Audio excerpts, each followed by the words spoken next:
야고보서 3장 13절부터 18절까지 제가 읽겠습니다. 너희 중에 지혜와 총명이 있는 자가 누구냐? 그는 선행으로 말미암아 지혜의 온유함으로 그 행함을 보일지니라. 그러나 너희 마음속에 독한 시기와 다툼이 있으면 자랑하지 말라. 진리를 거슬러 거짓말하지 말라.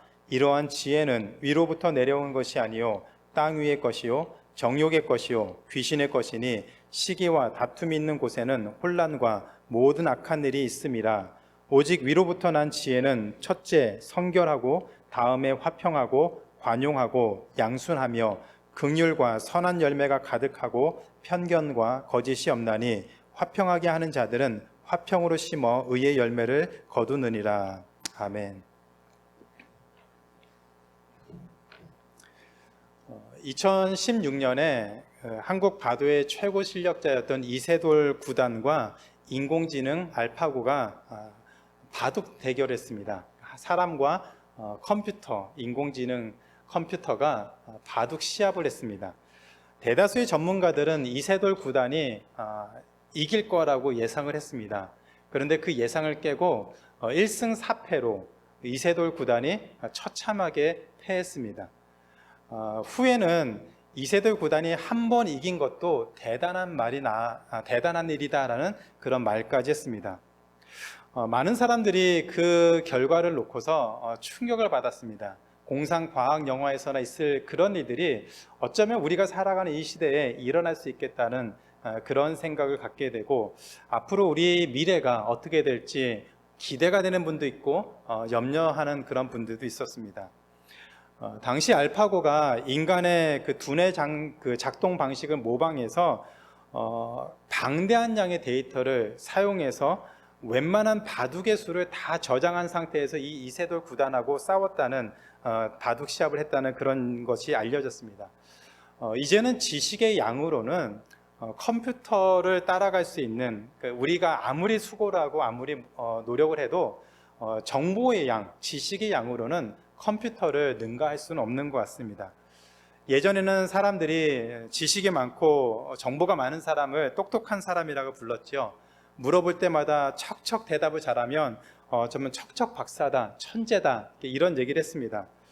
지금도 지식이 많은 사람들이 인정해 주지만 시간이 지날수록 지식이 많은 것보다 필요한 정보를 잘 찾는가, 얼마나 빠르게 잘 찾는가, 그리고 그 정보를 어떻게 활용하는가, 그 기술을 사람들이 더 인정해 주는 시대가 되었습니다. 시대가 참 이렇게 빨리 변하고 있습니다. 그리고 앞으로 더 빨리 변할 것으로 보입니다. 흔히 지식을 슬기롭게 잘 활용하는 것을 지혜라고 하지요. 많은 정보를 가지고 있는데 그 정보를 적절하게 지혜롭게 활용하는 것, 그것을 바로 지혜라고 합니다. 그래서 나이가 들고 삶의 경험이 많아질수록 지혜가 많아진다라는 얘기를 합니다. 자녀들이 인생을 살아본 부모님의 말씀을 귀담아 듣는 것이 좋다라고 얘기를 하고, 젊은 사람들이 어르신들의 그런 조언을 귀담아 듣고 생각하고 또 따라가는 것을 지혜롭다라고 얘기를 합니다. 살아보지 못한 삶이지만 이미 살아본 사람들의 그 경험과 그 인생의 노하우를 듣고서 그대로 살 수 있다면 많은 시행착오를 피할 수 있기 때문에 그것이 지혜로운 삶이다라고 얘기를 합니다. 따라서 과학이 발달되고 지식의 양이 어마어마하게 발달하는 이 시대에도 지혜는 필요하다라고 생각을 합니다. 그리스도인도 예외는 아닙니다. 그리스도인에게도 지혜가 필요합니다. 우리도 세상에서 하나님의 자녀로 잘 살기 위해서 지혜가 필요합니다. 야고보는 그리스도인들이 세상에서 하나님의 자녀로서 잘 살기 위해서 하늘에서 온 지혜, 참된 지혜를 가져야 한다라고 얘기를 하고 있습니다. 참된 지혜를 얻기 위해서 우리는 세 가지 사실을 기억해야 됩니다. 첫 번째는 세상에는 두 종류의 지혜가 있다는 사실입니다. 세상에는 두 종류의 지혜가 있습니다. 야고보서 2장에서 야고보가 그리스도인들에게 믿음을 눈에 보이는 행함으로, 삶으로 증명하며 살아야 한다라고 그렇게 강조했습니다. 믿음을 행위로 증명하라고 요구했던 야고보는 오늘 말씀에서 눈에 보이지 않는 지혜 역시 우리의 삶을 통해서 드러날 수 있다라고 얘기를 하고 있습니다. 그런데 믿음에 대해서는 그리스도에 대한 믿음이 있는지 없는지 그것을 삶으로 증명하는 것이 핵심인데, 예수님의 그 행위에 대한, 예수님에 대한 믿음이 있다면 행위로 그 믿음을 증명할 수 있다, 보여줄 수 있다라고 말하고 있습니다. 반대로 예수님에 대한 믿음이 없다면 그 행위에서 믿음을 찾을 수가 없다라고 얘기를 합니다. 그래서 믿음이 있는지 없는지 그 사람의 행위를 보면 그 사람이 믿음이 있는지 없는지를 알 수가 있습니다. 그런데 지혜에 대해서는 좀 다른 접근을 하고 있습니다. 그리스도에 대한 믿음은 있는 사람도 있고 없는 사람도 있지만 지혜는 모든 사람이 가지고 있다는 사실입니다. 물론 지혜의 정도는 다를 수 있습니다. 어떤 사람은 많은 지혜를 가질 수 있고 어떤 사람은 상대적으로 적은 지혜를 가질 수 있습니다. 그러나 중요한 것은 모든 사람에게 지혜가 있다는 사실입니다. 그런데 야고보가 강조하는 것은 지혜의 양이 많고 적은 것이 아니라 어떤 종류의 지혜를 가지고 있느냐. 우리가 세상을 살아가면서 지혜가 있고 지혜가 필요하다고 하는데 우리는 어떠한 지혜를 가지고 있느냐, 그것이 매우 중요하다고 얘기를 합니다. 야고보가 말하는 두 종류의 지혜는 하늘에서 온 지혜와 땅 위의 지혜라고 얘기를 합니다. 그리고 모든 사람은 이 둘 중에 한 가지 지혜를 반드시 가지고 있다고 합니다. 그렇다면 그리스도인은 어떤 지혜를 가져야 될까요? 그리스도인은 하늘에서 온 지혜, 참된 지혜를 가져야 됩니다. 그렇다면 이 참된 지혜가 무엇일까요? 야고보는 두 번째로 참된 지혜는 듣는 마음이다라고 얘기합니다. 참된 지혜는 듣는 마음이라고 얘기합니다. 참된 지혜는 하나님의 말씀을 듣고 삶을 분별하는 것을 의미합니다. 야고보는 하늘에서 온 지혜로 사는 삶을 13절에서 소개를 하고 있습니다. 선행으로 말미암아 지혜의 온유함으로 그 행함을 보이는 삶이다라고 지혜를 얘기하고 있습니다. 말이 좀 어렵죠. 선행으로 말미암아 지혜의 온유함으로 그 행함을 보여라. 지혜의 온유함으로 그 행함을 보이는데 그것이 궁극적으로 마침내 선행으로 나타난다는 말입니다. 이 말씀을 이해하기 위해서 지혜가 무엇인지, 지혜가 어떤 의미가 있는지 좀 더 구체적으로 살펴보겠습니다. 열왕기상에 보면 다윗을 이어서 이스라엘 왕이 된 솔로몬이 하나님에게 이렇게 기도합니다. 열왕기상 3장 9절입니다. 누가 주의 이 많은 백성을 재판할 수 있사오리이까? 듣는 마음, understanding mind를 종에게 주사 주의 백성을 재판하여 선악을 분별하게 하옵소서. 하나님의 백성을 잘 다스릴 수 있도록, 왕으로서 하나님의 백성을 잘 다스릴 수 있도록 백성의 말을 잘 듣고 이해하고 그래서 송사를 분별할 수 있는 그런 지혜를 구했습니다. 이런 솔로몬의 기도를 기뻐하신 하나님이 솔로몬에게 지혜롭고 총명한 마음을 주셨죠. 그리고 나서 바로 나온 그 사건이 솔로몬의 그 유명한 재판입니다. 비슷한 시기에 아들을 낳은 두 명의 창녀가 한 아이가 죽고 살아있는 한 아이를 자기 아이라고 서로 주장하는 그런 사건이었습니다. 물론 당시에는 DNA 검사나 이런 과학이 발달되지 않아서 이제 막 태어난 얼마 되지 않은 그 신생아를 보고서 누가 이 아이의 엄마인지 찾는 것은 거의 불가능하다라고 생각을 합니다. 그런데 솔로몬이 그 두 여인의 말을 듣고 누가 이 아이의 어머니인지 정확하게 찾아냈습니다. 아주 지혜로운 판결을 내렸죠. 그 이야기가 궁금하신 분들은 집에 가셔서 열왕기상 3장을 읽어보시면 됩니다. 야고보가 말한 것처럼 솔로몬의 지혜는 하나님이 주신 것, 즉 하늘에서 내려온 것이다 라고 볼 수가 있습니다.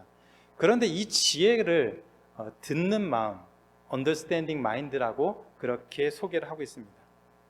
솔로몬은 백성들의 말을 듣고 그들의 상황을 이해하고 그 다음에 무엇이 옳고 그른지를 판단을 내려야 했습니다. 그런데 듣는 마음이라고 하는 것은 그냥 백성들의 말을 듣는 것으로만 그치는 것이 아니라 그가 듣고 나서 이 일이 자신이 결정한 그 결과가 하나님 앞에서 선한지 악한지 그것을 결정하는 그런 판단을 내려야 했습니다. 사람들이 이야기를 들은 다음에 하나님 앞에서 자신이 내린 판단이 선한지 악한지, 어떤 것이 더 하나님 보기에 지혜로운 판단인지 솔로몬이 그 판결을 내려야 했습니다. 이처럼 듣는 마음이 하나님이 솔로몬에게 주신 지혜였습니다. 야고보는 이 지혜를 하늘에서 내려온 지혜라고 불렀습니다. 야고보는 하늘에서 온 지혜를 가진 사람은 지혜의 온유함으로 그 행함을 보이면서 살아야 한다라고 얘기를 하고 있습니다. 흔히 온유함이라고 말하면 성격이 착하고 차분하고 유순한 사람이라고 생각을 합니다. 그래서 온유한 사람은 마음이 순해서 누구에게나 유순하고 친절하게 대하고 거절을 잘 하지 못하는 그런 사람을 온유한 사람이다라고 생각을 합니다. 그런데 성경에서 온유함이라는 것을 중요하게 여기는 이유는 사람이 다른 사람들의 말을 거절하지 못하고 착하고 어떻게 해야 될지 몰라서 쩔쩔매는 그런 성격 때문에 온유함을 중요하게 여기는 것이 아닙니다. 온유한 그 성품이 누구를 향하고 있느냐, 그것을 더 중요하게 여깁니다. 착하게 사는 것이 중요한 것이 아니라 누구를 향해서 그 착한 마음을 가지고 있느냐가 더 중요하다는 얘기입니다. 하나님의 명령에, 하나님의 말씀에 그 마음을 열어서 마음을 부드럽게 하고 온유하게 하고 착한 마음을 가져서 그 말씀에 순종하는 것, 그것이 하나님이 기뻐하시는 온유한 마음이라는 것이죠. 그래서 하나님은 한 성과라는, 어떻게 보면 한번 이렇게 확 질러버릴 수 있는 그런 성격을 가졌던 모세를 일컬어서 이 세상에서 가장 온유한 사람이라고 그렇게 불렀습니다. 그 이유는 모세의 마음이 사람에게 향한 것이 아니라, 그 온유한 마음이 사람에게 향한 것이 아니라 하나님께로 향해서 언제나 열려 있어서 하나님이 무슨 말을 하든지, 하나님이 무슨 명령을 하든지 그 명령에 순종하려고 하는 그 마음을 온유한 마음이라고 하는데, 그것을 가장 잘 가지고 있던 사람이다라고 불렀던 것이죠. 따라서 지혜의 온유함으로 그 행함을 보이라고 하는 그 말은 지혜가 이끄는 대로 순종하는 그런 삶을 사는 것을 의미합니다. 지혜의 마음을 열고 지혜가 우리 삶을 이끄는 대로 우리가 순종하고 따라가는 그런 삶을 의미합니다. 하나님의 말씀을 듣고 그 말씀에 우리 마음을 열어서 하나님이 우리를 이끌어가는 그 방향대로 우리가 순종하며 나아가는 것, 그것이 바로 지혜의 온유함으로 행하는 삶이다라고 얘기를 하고 있습니다. 그러면 그렇게 지혜의 온유함으로 하나님의 말씀에 우리의 마음을, 온유한 마음을 열고 있으면 그 삶의 결과가 선행을 맺게 된다라고 얘기를 하고 있습니다. 그러나 반대로 하늘 위에서 온 지혜가 아니라 반대로 땅 위의 지혜를 가진 사람을 14절에서 이렇게 얘기합니다. 그들은 그 마음에 시기와 다툼이 있다라고 합니다. 시기와 다툼을 그 마음에 가지고 있습니다. 그런데 좀 전에 말씀드린 것처럼 지혜라는 것이 듣는 마음입니다. 그렇기 때문에 땅 위에 지혜를 가지고 있는 사람은 그 마음 속에 있는 시기와 다툼을 듣고 그대로 행하게 되어 있습니다. 그래서 땅 위에 지혜를 가진 사람은 15절에 보면 세상적인 것, 정욕의 것, 사탄이 좋아하는 일을 하며 산다라고 얘기를 합니다.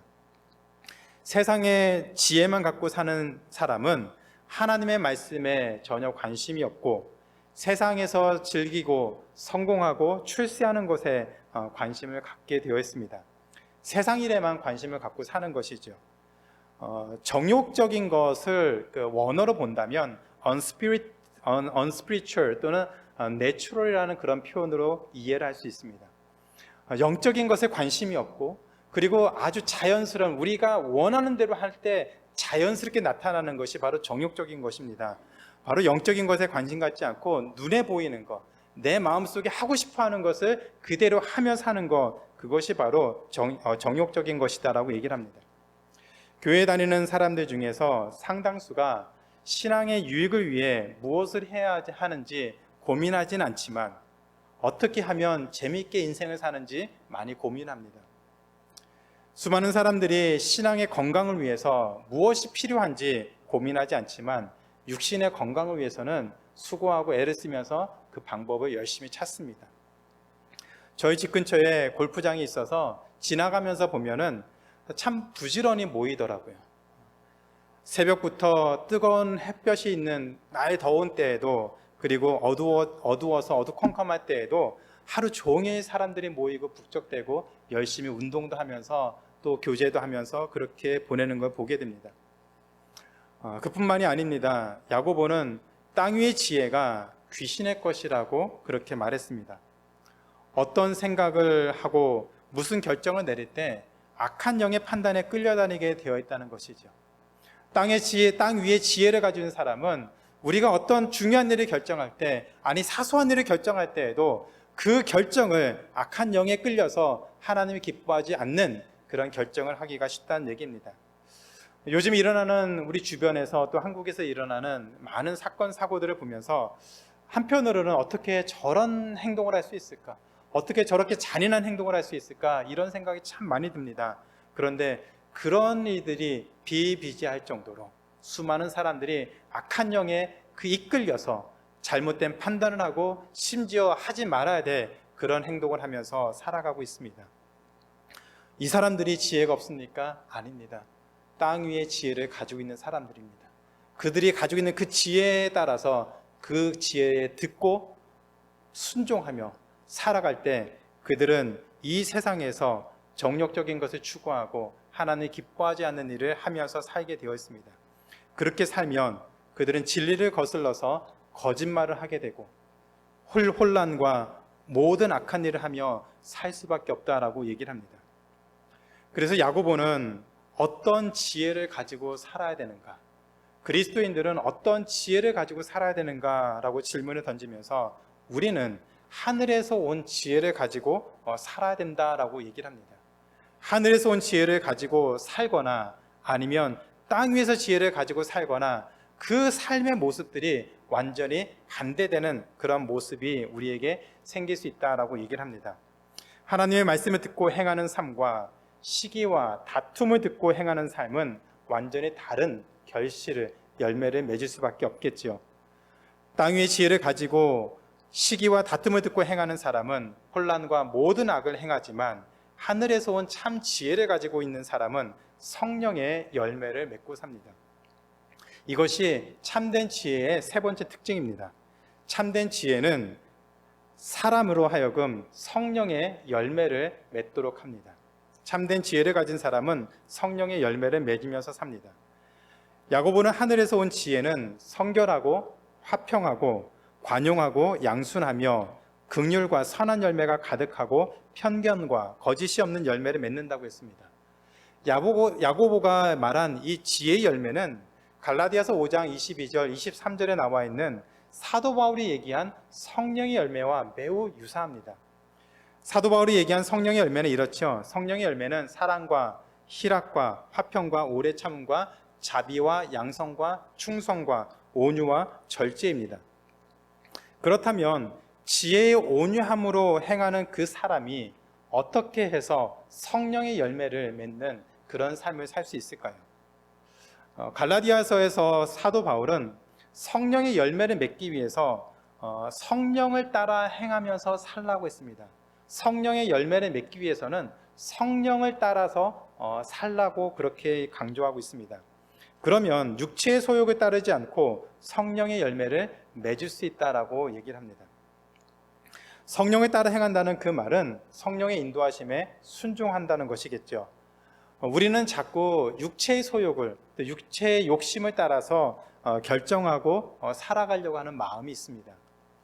그런데 우리 안에 거하시는 성령님이 우리의 마음을 꽉 붙잡고 있어서 하나님의 말씀에 순종하도록 만들고 또 그렇게 살 수 있도록 우리를 가까이서 우리와 함께 거하면서 우리를 돕고 계십니다.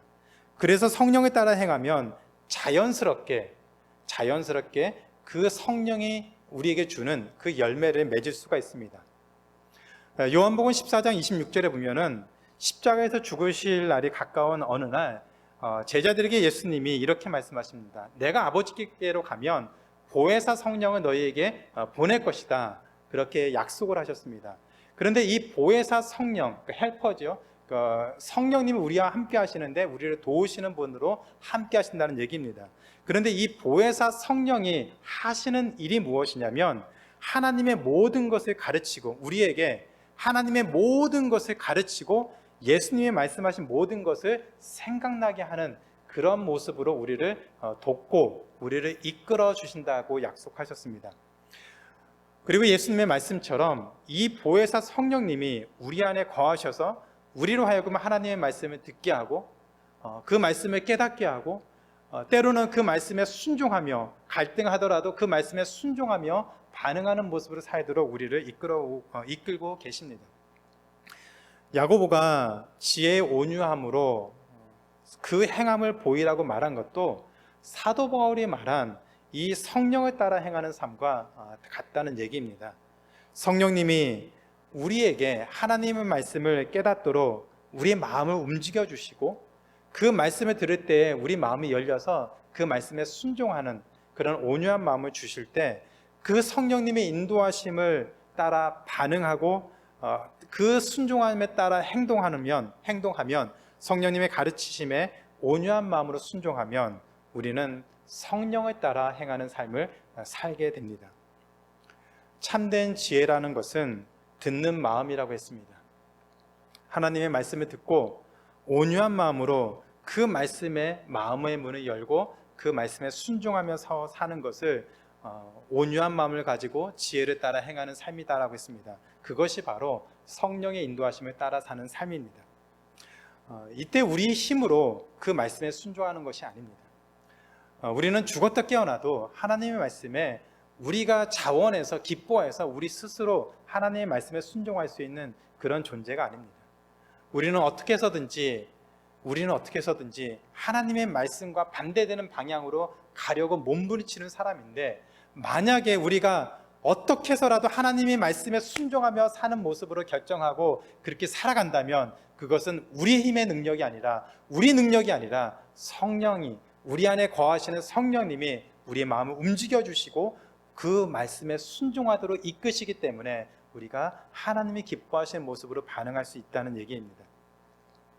그래서 육신의 지혜, 세상의 지혜, 땅 위에 있는 지혜를 갖고 있는 그런 사람들처럼 그 안에 있는 시기와 다툼을 가지고 그 다툼을 따라서 사는 것이 아니라 성령의 인도하심으로 하나님의 말씀을 듣고 온유한 마음으로 받아들이고 순종하며 살면 우리는 야고보가 말한 것처럼 성결하고 화평하고 관용하고 양순하며 긍휼과 선한 열매가 가득하고 편견과 거짓이 없는 삶을 살 수 있다라고 약속을 했습니다. 이것은 우리의 능력이 아닙니다. 우리가 하나님의 그 선하심을 믿고 우리 안에 있는 성령님의 인도하심을 우리가 따라가면 결국 우리는 이 선한 열매를 성령의 열매를 맺으며 살 수 있게 됩니다. 하늘에서 온 참된 지혜가 없다면 우리는 죽었다 깨어나도 이런 삶을 살 수 없지만 성령의 열매를 맺을 수 없지만 우리 안에 계신 성령님의 도우심으로 우리는 하나님이 말씀하신 것을 듣고 그 말씀을 이해하고 그 말씀에 순종하고 반응하며 하나님이 기뻐하시는 삶을 살 수 있게 됩니다. 저는 오늘 여러분이 우리와 함께 말씀을 듣는 또 예배드리는 여러분이 오늘 야고보가 말한 것처럼 참된 지혜를 갖고 하나님의 말씀을 듣고 그 말씀대로 순종하고 우리의 마음을 열어서 그 말씀을 온유한 마음으로 받아들여서 아멘으로 받아들이고 그 말씀대로 살려고 몸부림치는 그런 성령의 인도하심에 순종하는 삶을 우리 모두가 살아가는 그런 복된 인생이 되기를 주님의 이름으로 축원하고 기도합니다. 이제 말씀 맺겠습니다. 많은 분들이 어른들의 말을 듣고 순종하면 좋은 일이 생길 것이다 라고 얘기를 합니다. 그분들의 삶에 지혜가 있기 때문이겠죠. 수많은 시행착오를 통해서 어떻게 살아야 하는지 많은 것을 경험했기 때문에 그런 분들의 지혜를 귀담아 듣는 것은 참 좋습니다. 부모님의 말씀을 듣는 것도 마찬가지입니다. 그렇게 삶의 경륜과 경험이 쌓인 분들의 말을 듣는 것, 그것은 우리 인생에 참 플러스 요인이 되는 것이 사실입니다. 그러나 무엇보다도 우리가 이 땅을 살아가면서 들어야 되는 그 가장 중요한 것은 모든 지혜에 뛰어난 모든 지식에 뛰어난 하나님이 우리에게 주신 지혜, 하나님 우리에게 주신 그 말씀을 듣고 그 말씀에 순종하며 반응하는 것입니다. 하나님의 말씀을 듣는 마음을 갖는 것, 하나님의 말씀을 내가 판단하는 것이 아니라 하나님의 말씀을 마음을 열고 듣기를 소원하고 그 말씀의 인도하심에 따라 순종하기를 소원하는 그 마음을 갖는 것, 듣는 마음을 갖는 것이 최고의 지혜입니다. 여러분은 어떤 지혜를 갖고 계십니까? 여러분은 어떤 지혜를 갖기를 원하십니까? 오늘 말씀을 통해서 저는 우리 모두가 두 가지를 놓고 기도하는 시간을 가졌으면 좋겠습니다. 먼저는 듣는 마음을 달라고 기도하시기 바랍니다. 하나님, 저에게 듣는 마음을 주시옵소서. 하나님의 마음을, 하나님의 말씀을 우리 마음을 열고 순종하는 그런 듣는 마음을 달라고 기도하시기 바랍니다. 그리고 두 번째는 성령의 인도하심에 순종하게 해달라고 기도하시기 바랍니다. 내 마음, 내 생각, 내 계획 다 내려놓고 우리 안에 내주하시는 그 성령님이 우리 마음과 생각을 어떻게 인도하시는데 그 인도하심을 우리가 알았다면, 그것을 깨달았다면 그 인도하심에 우리 마음을 열고 순종하는 그런 마음을 달라고, 그런 지혜를 달라고 기도하는 시간을 가졌으면 좋겠습니다. 다 같이 한번 각자의 삶을 놓고 이 두 가지를 놓고 기도했으면 좋겠습니다. 하나님, 저에게 듣는 마음을 주시옵소서. 하나님, 그리고 그 듣는 마음 가운데 성령님 인도하실 때 우리 마음을 열고 순종하는 마음을 달라고 하나님 앞에 기도하는 시간을 갖도록 하겠습니다.